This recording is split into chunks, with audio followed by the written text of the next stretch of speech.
నిర్మల్ జిల్లా తానూర్ మండల కేంద్రంలోని విఠలేశ్వర ఆలయంలో వారం రోజుల పాటు కొనసాగిన ఆషాఢమాస ఉత్సవాలు ఆదివారంతో ముగిశాయి. గత వారం రోజులుగా మంగళవారం గరుడ వాహనం, బుధవారం హనుమంతుని వాహనం, గురువారం గుర్రం, శుక్రవారం ఏనుగు, శనివారం రాత్రి రథోత్సవం, ఆదివారం పల్లకి ఉత్సవంగా ఘనంగా సాగింది.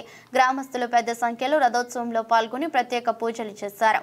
ఆదివారం విఠల్ రుక్మిణి పల్లకి సేవ కార్యక్రమంలో పలు వీధుల్లో కొనసాగింది. మహిళలు హారతిలో ప్రత్యేక పూజలు నిర్వహించారు, మొక్కులు తీర్చుకున్నారు. చాతుర్మాస్ కాకడ హారతి నేటి నుంచి కార్తీక పౌర్ణమి వరకు 4 నెలల ఆలయంలో కాకడ హారతి ఉంటుందని భక్తులు అధిక సంఖ్యలో పాల్గొని విఠల రుక్మిణి ఆశీర్వాదం పొందాలని కోరారు. ఆలయ పూజారి సచిన్ మహారాజ్ మాట్లాడుతూ గ్రామంలో ప్రతి ఏటా ఆషాఢమాస ఉత్సవాలు అంగరంగ వైభవంగా నిర్వహిస్తామని అన్నారు. అనంతరం ఆలయంలో సచిన్ మహారాజ్ ప్రత్యేక పూజలు నిర్వహించి ప్రసాద వితరణ అందించారు. కార్యక్రమంలో ఆలయ కమిటీ సభ్యులు, గ్రామస్తులు, మహిళలు తదితరులు పాల్గొన్నారు.